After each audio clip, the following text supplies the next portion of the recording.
Welcome to the What to Read Next podcast. In this podcast, your host, Lori Amin, will interview published authors to chat about their work, journey to getting published, and their book recommendations. If you share a passion for books and always looking for your next read, then join us. Hi, Elizabeth. Welcome to the What to Read Next podcast. Thank you. So happy to have you here. So before we get started, I want to share with the audience that Michelle, or Macy Reads, is joining us for this interview. Hi, Michelle. Hi, Laura. So, Elizabeth, tell us a little bit about yourself. How are you doing? I'm doing good. I'm locked in the house with my daughter and 3 dogs, and once in a while we go out for a walk, and that's about it. Yeah, I think it's just like we're just hunking down at home. So today I discovered that I could get mailed dog food. I was so thrilled from Target. Target would mail me dog food. Yes. And have you tried Chewy also? Oh, that's good. No, maybe I should try that too. Yeah, they sell you all types of pet stuff. Like if you have a cat, they sell you litter box and litter stuff. So and like dog treats. Yeah. So, shameless plug to Chewy. So that's awesome. So tell us a little bit about yourself. I am a historical romance author. I've been writing for about, I think, 15 years now, which makes me really, really old. I live in Minneapolis, Minnesota. I just passed a freakishly cold snap. We don't usually have a cold snap in the middle of October. And like I said, I've got 3 dogs. They're all sitting around me. What else? I think that's about it. Oh, this is so exciting. I love this. So what inspired you to become a writer? Well, I've been reading romance since I was about 13. I think about 14 or 15, I really got into it. That's one of my dogs. I don't know if you can hear it. That's so cute. Not cute when she keeps doing it. Oh, sit down. That's a good girl. Hopefully she's happy now. Anyway, so I'd been reading romance for a very long time, like voraciously. I used to go to the library when I was a kid and get 12, if I could do it, or more books and read them in a week. So when I got older, I've always had also stories I used to make up in my head. And it just got to the point where I was like, oh, maybe I should try this myself. And I at the time I started, I gave myself, I think it was 2 years to get published, 5 years, which is kind of actually very short. It's a short time. Publishing is, at least back then, took forever. Nowadays you can self-publish, but back then you had to do it through New York publishers. But I think I actually made that deadline. Excellent. So what was that journey to get that first book published? It's so funny because I it makes me think of my kids' childhood. Mm-hmm. So I started writing because my mother told me I should get a job. And for some reason I thought romance writing would really be a good job, which it's not, by the way. So I started writing, and I, like, the first year I kind of did it, off and on. Second year I got down to business. And I think I finished The Raven Prince, my first published book, like in 3 years, something like that. So then back then you had to get an agent. So I sent off queries to every single agent by snail mail.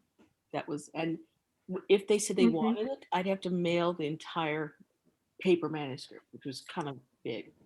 But I remember once I was driving from my parents' house in Minneapolis, and at the time we lived in Illinois, and my agent called, this person who was going to be my new agent, and I was so excited, but it was like an important call.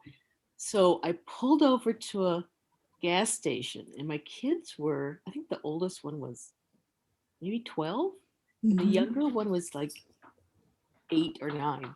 I gave them a 20, which was a lot of money for us back then, and told them they could buy whatever they wanted in the store while I talked to my agent. And I remember them coming out, and they're standing in front of the car, waving their, candy, and they brought me change. They didn't spend it all. Oh. Sweet. Anyway, so I got an agent. We queried for about a year. It's a heartbreaking process. And I got I was sold in about a year, and that was my first book. It was The Very Prince.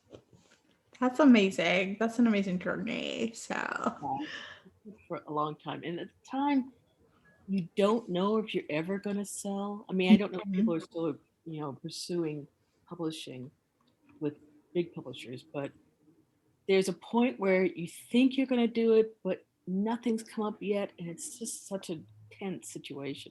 Mm-hmm. I can imagine. Mm-hmm.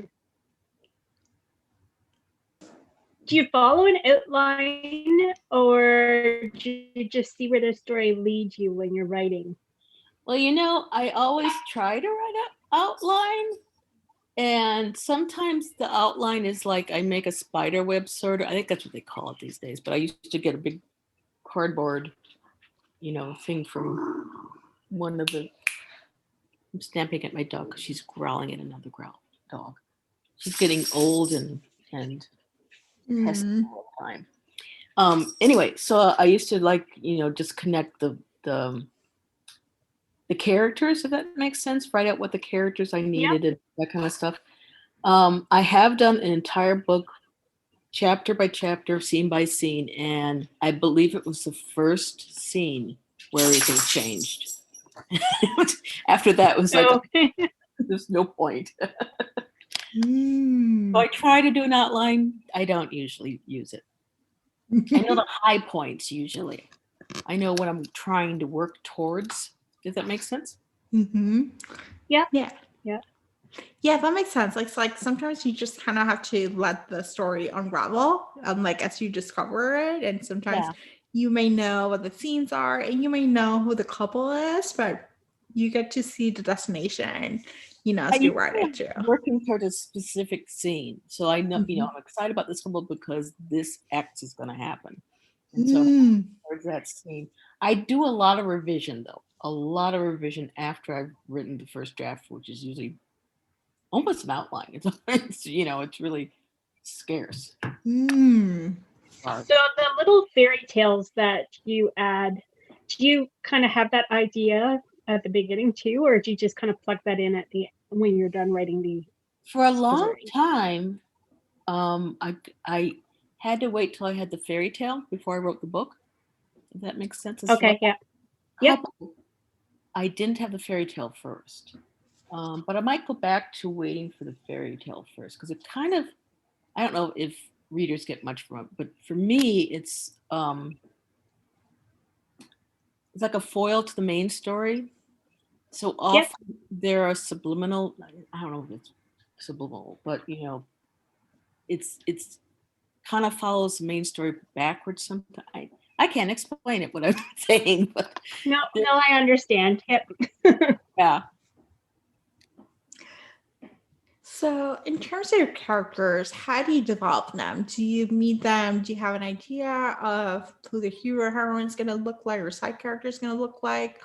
Do they come to you? Do they speak to you? How do you get to know them? They don't speak to me. I don't have dialogues with the characters. I sometimes swear at them, but I don't have dialogues with them. At one point I thought, I came up with the theory that there are two kind of writers. Mm-hmm. There's the story-driven and the character-driven. Mm-hmm. I'm definitely character-driven. Mm-hmm. So when I start thinking about a book, which actually I usually do several years before I actually write it, because I'm writing in series. I start with thinking about this character and who, if it's like male, it's either the hero or heroine I already have, right? Sometimes I have the couple, but all I need is one character. And then I think about who would be the worst possible person to fall in love with, or who would be a really good foil. Anyway, and then I usually have the hero and heroine, and I mostly just think about it when I'm in the shower or gardening, and I usually know who they are as a person, if that makes sense.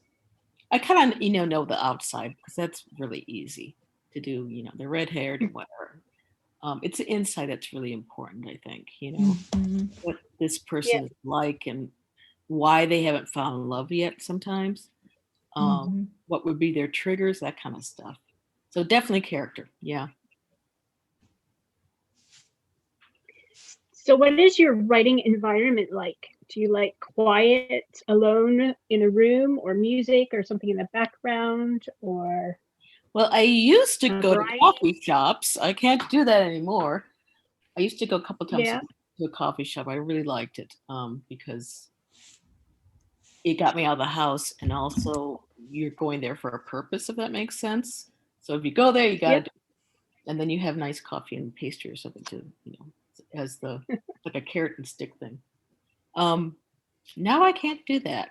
Oh, and by the way, when I went to coffee shops, I usually would have earbuds. So I like listening to music, but it's the music I listen to is often like I'll listen to the same album for an entire book. Because if I'm listening to music, if it's new, I pay attention to it. If it's something I've heard before, it becomes background noise, and often it's the type of so for instance, is it Hoser or Huser, the singer? I I think I pronounced it Hoser. Yeah. Hoser, the Irish singer. So Yeah. I think the first, maybe only album was the background for. I can't remember what it was, but it was funny because after I finished the book, my editor sent me a link to a Russian dancer that was dancing to his music, and said, "This really reminds me of your book."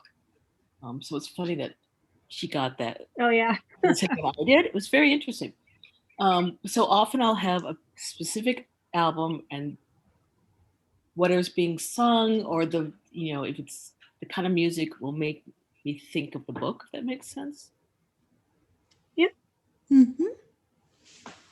So it's almost a prompt as well. Yeah, I love this. So, when it comes to historical romance, what does your research process look like? People always ask that. It's like so curious because you're writing a whole new era. It's really funny because people often ask that. And I remember when I first started writing, I went to the public library, and I checked out everything on the 1700s. It's a little bit different. Actually, it's a lot different from the 1800s, the Regency books that most people set their historical center. And I remember photocopying stuff. That's how long ago it was. Basically, I read everything. So there was this learning curve. And then once you have gotten that curve, so you know what the guys are wearing, you know that women are wearing, you know that matches weren't invented yet, you know that, what the type of travel it was, the kind of, architecture, art, all that stuff. You have it in your background, so you already have that.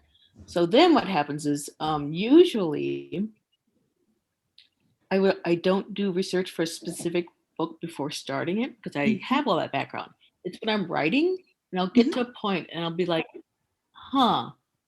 what, we're chairs upholstered in dark green. Was that in? I don't know. Recently I did and this had nothing to do with the book, by the way. I did what I'm working on. I did a whole research on Rococo versus classical style, and when exactly they became more important. And it turns out there was some overlap, but I was like, can I make this house classical? And it turns out I could. So I love this. Sometimes research can be a rabbit hole of where you just go down a rabbit hole. It usually is, yeah. So I do that. Yeah.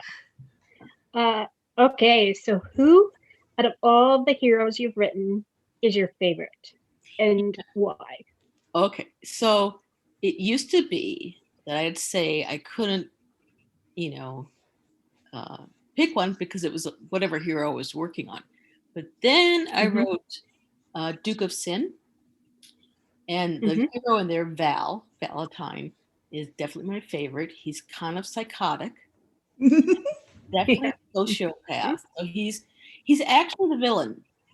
So I wrote the book like from the villain's point of view, basically. What would happen if you had the villain's point of view, and he's doing villainous things, and he falls in love with this woman who's not villainous, and it's like, it takes him aback. But he's the kind I based him mostly on, well, partly on Loki, the movies, where this guy could do anything in any given situation, basically. And he's still lovable in his own way. Yeah, still lovable in his own way. 95% of the readers liked it. There's a strong 5% who are like, this guy is a psychopath, and I don't like him. Yeah. And it's like, well, yeah, he is. But it's one of my favorite books. I can imagine, like, writing someone who's like can be polarizing to be kind of like fun, So it's not your typical hero that you're writing. It was really fun to write because he would literally do anything. So I'd be writing along, and it's like, oh, I think he's going to take off his clothes here. It just happened. So it was really fun. I like those books because I read so many historical romance that when I come across a different type of character, I'm all for it, because it sometimes gets a little, the same. It's hard to write unique characters. Yeah, I usually and I can imagine, how hard that would be. It is very hard. I know a lot of writers that I've read have basically the same kind of hero or heroine, which for them is really working, if that makes sense. So I'm not saying it's a bad thing. It's that, it's like Stephanie Lawrence. When I was reading her, when I first started reading her, all her male characters had a certain kind of mood. I noticed that they were always prowling, for instance. Yes. Yes. Good similar. I liked that hero. So that was, something I enjoyed. But I, as a writer myself, I want to try new things, try new characters each time. So. Yeah, I can imagine. It might just mean like spicing things up. You're like, oh, let me just dive into somebody else's world, that gives you a sense of, cool. So, but I gotta agree with Stephanie Lawrence, the heroes. They're quite something. So what is your favorite trope to write? I think I stalled out, didn't I? I don't actually think about writing a trope, if that makes sense, when I write a book. I'm talking about the story between the people, and it's, But if I was writing a trope, if I was going to give a trope to the books, it's the arranged marriage. Yes. Yes.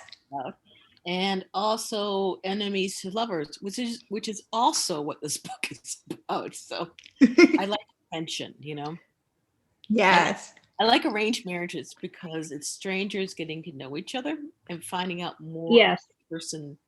And often that person, at least in my books, that person's totally different from their outer persona, if that makes sense. Enemies to lovers because it just creates fun arguments and dialogue. There can usually be fantastic banter between enemies. Or tension. Yeah, I'm here for the marriage of convenience, the arranged marriage, the forced proximity, the reason they're strangers, so like they have to get together. I'm all for it. So, so one of my favorite things. So one of my favorite things about your books is that they do, they take place in the 1700s. Yeah, it's not the normal, 1800s. So what made you decide on that time period? Well, I've been asked about that a lot. And initially I used to say it was because I read Scaramouche and a lot of the swashbuckler type of movies. Yeah. And in this time period, you can have guys walking around with swords. Mm-hmm. Then the updated Poldark came out, and I realized that when I was 10 through 12 about, I not only saw the movie, at that time, the TV show, which was BBC thing, I also read all the books because we were in Britain when I don't know if they just come out or if they were, fairly new. My mother bought the books and I read them, which, if you've read the books, may not have been really appropriate for 12-year-olds. Yeah. But the guy who played Poldark was really sexy to a 12-year-old. And I think that just imprinted on me. I imprinted on him. And I think that may be the real reason I did 1700s. Now theirs takes place, I think, after the Revolutionary War. So I'm a little bit earlier than that. When I wrote The Maiden Lane, I deliberately picked the 30s and 40s because that was when the gin wars were going on with everybody being addicted to gin. And I wanted to make that a main point of the series. And so, yeah, that leads into the next part of the question. Okay. The characters from different classes. Was that something you decided on, or it just sort of happened that way? I think it's something I absolutely love in historical romance too, by the way. I decided when I was doing Maiden Lane that I wanted to do this world that represented 1760s London, which was people from literally all walks of life. And that sounds like a cliche, but there were very, very rich people who were wearing clothes that, took years to embroider and stuff. It was just amazing. Who literally had gold on their walls. And there were also people who were dying of starvation in the same city. And it just, to me, that sounded so interesting. Also, I believe at the time was the largest city in the world. So there were people in London, because it's a port, from all over the world, Chinese people, African people, just, and of course, all over Britain. So, I mean, there were people from the country, from Scotland, from Ireland, coming into Britain. And I wanted to have everybody. I didn't want just the upper crust. I guess first of all, I think they're interesting. In some ways, I find it more interesting for a person of lower class to have made it, because the heroes usually are pretty rich or at least have a job, and to go from lower class, you may or may not have an education, you certainly don't have money and all that, and you've got all the prejudice of classism against you. To go from that to have made it is in some ways more heroic, I think, than a guy who was born into a title. That makes sense. So I really definitely. Yeah, I really like that progress. Yeah.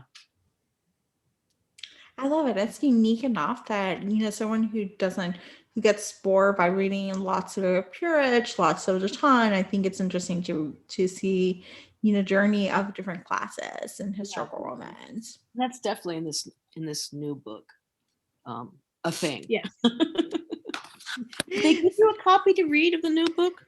Yes. Oh, so good. Let's talk about the new book. So it's Marching of the Unions. There's actually some enemies to lovers. There's the fixer. What was the source of inspiration?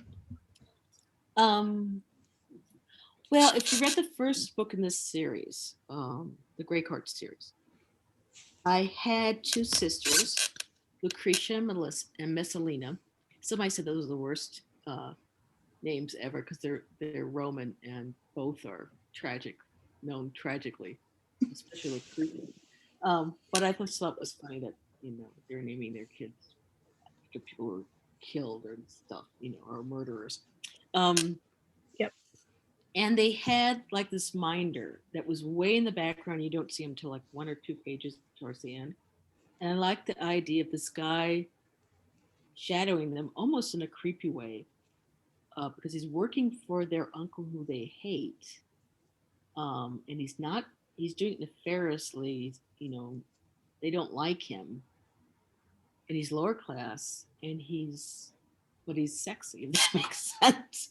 And I really like the forced marriage. I'm supposed to call it arranged marriage because apparently that's better.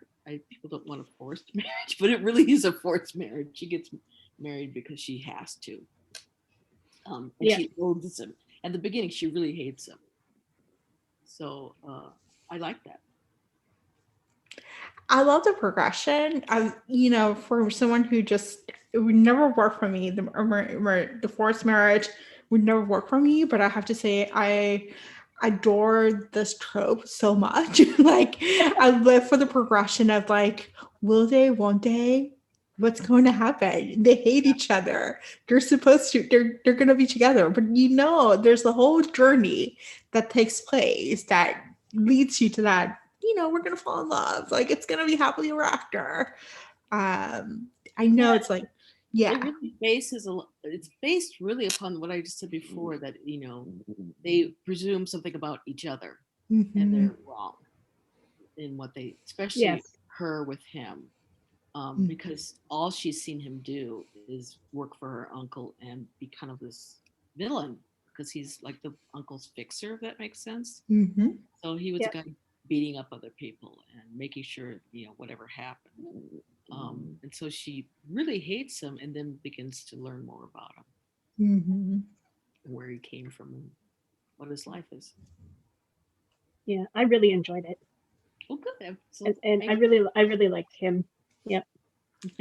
So what can we expect for the rest of the series? Like, and well, is there gonna I be guess, more books? oh, there's definitely going to be more books. So it's called the Gray Court series, and I've got two threads going on. One is the two families that ended up as enemies because Mm-hmm. of tragic Hmm. happening in the background. So the heroine in this one is of the Gray Court family. Um, and so we'll be going back and forth about that, and eventually it will talk about who what happened on that night. The other thread throughout the series is the wise woman. And my editor at first was Yes. not sure about this, but then she's like, okay, I get it. So basically, it's a mythical thing. I thought to myself, this is what my thought was. So there were druids in England and probably priestesses, female priests, before the Romans came, right?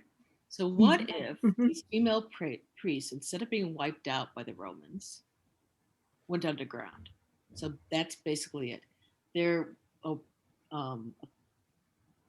tribe sort of women who are descended from those women.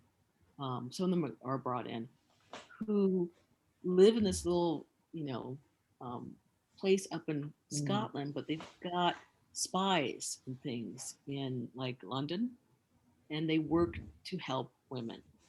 So in the first book, there's a Hmm. whole thing about, and the other thing is that they've been mistaken for witches, like literal witches, by the bad guys. There's a bunch of bad guys trying to kill them, literally kill them because they think they're witches.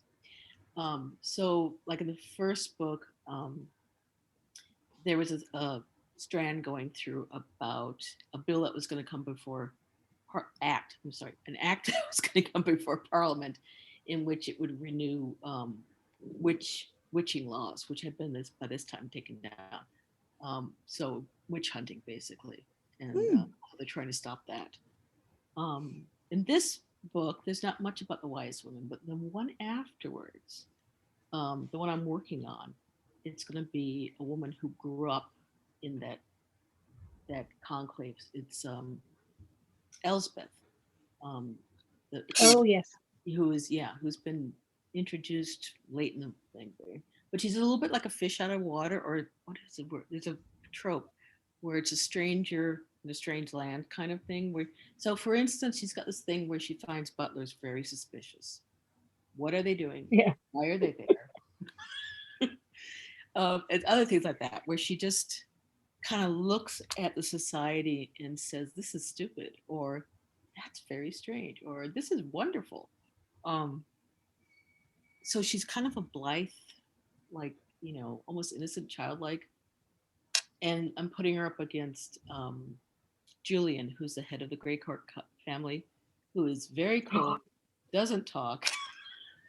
It's very Oh, what a great pair. yeah, he tried to kill the hero in the book we're talking about now. So yeah, I think that'll be fun. I've got several scenes I'm working towards. I'm really looking forward to. And for those who really like Lucretia, she kind of stole several scenes in the first 2 books. Mhm. She's the one after, so she's going to be the 4th book in the series. So Oh, good. I got a question because you write some long series. Do you plan them ahead, or do they just?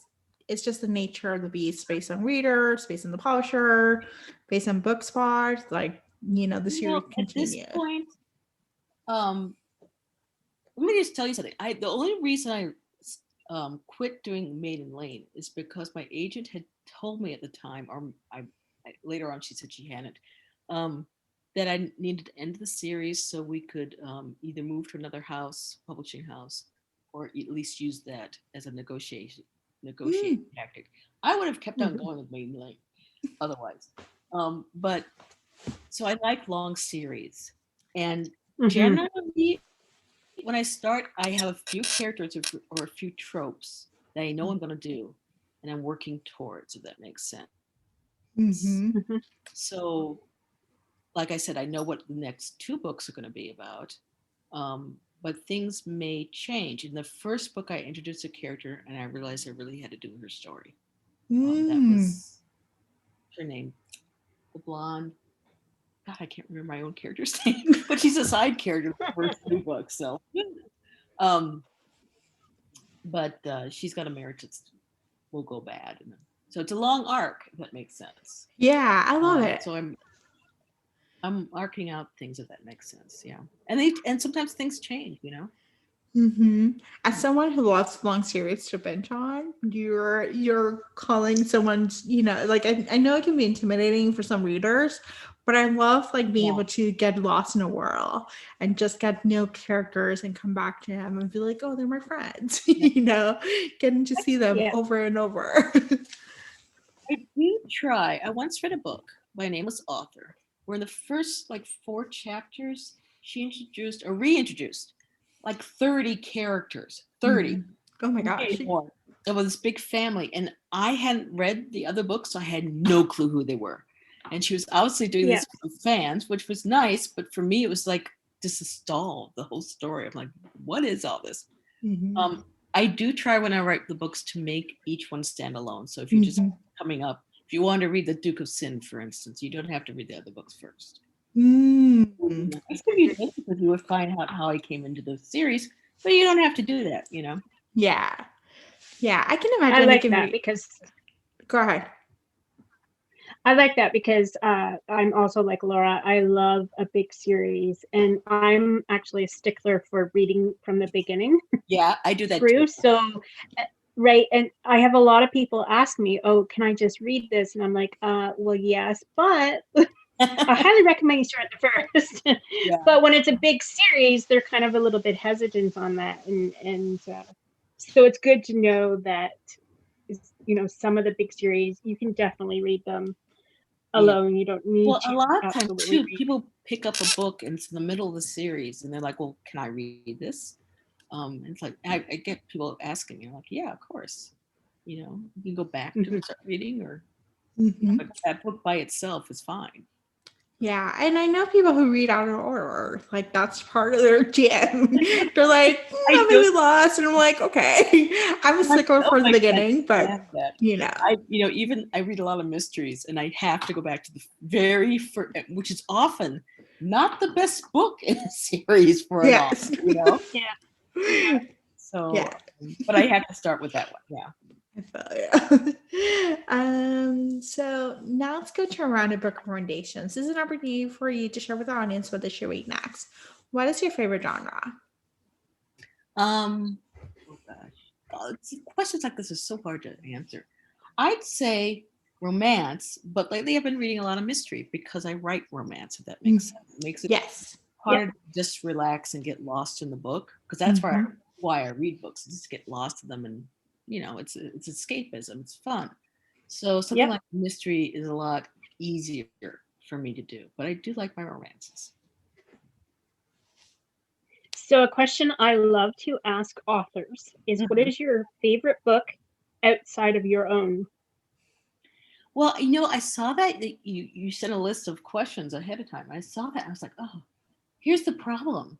I've been reading so long and I'm so old that my favorite books are sometimes old. Let me go back and say, I pick favorite books by if I've read them more than once. If I look at, because I've got like a list on Goodreads, I have 5-star ones.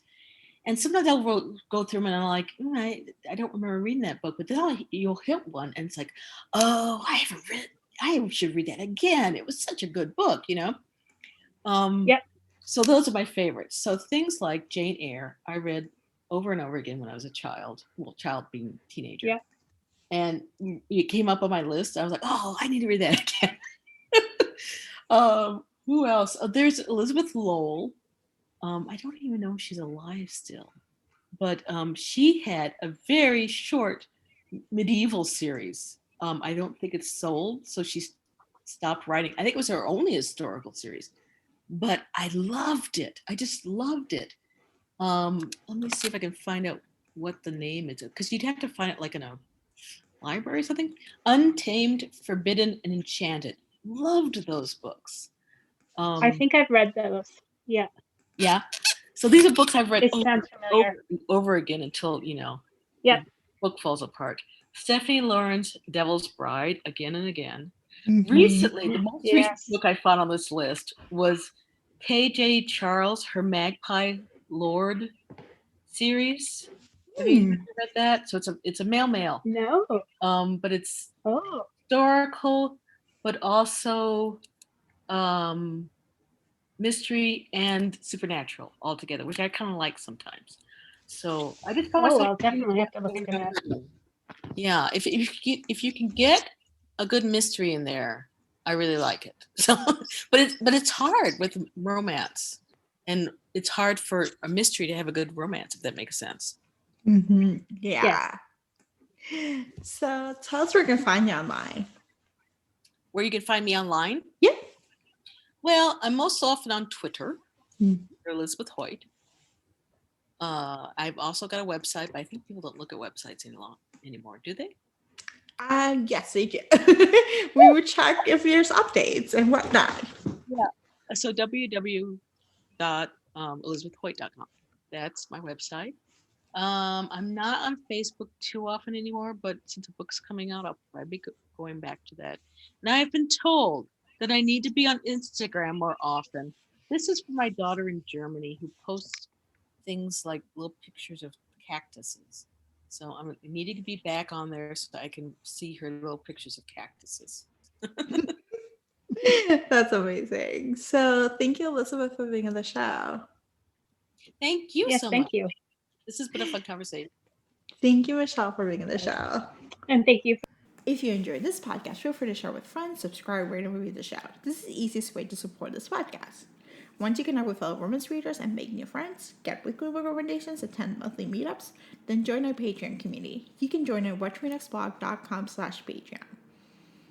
Romance lovers, check out Queen Bee Reads Etsy shop for cute and comfortable bookish apparel. The shop also features social justice apparel and fun items from some of your favorite TV shows like The Schitt's Creek and The Office. Use code WhatToRead10 to save. Visit whattoreadnextblog.com/QueenBeeReads. What to Read Next podcast is part of the Frolic Podcast Network. Discover new podcasts to love on frolic.media/podcast.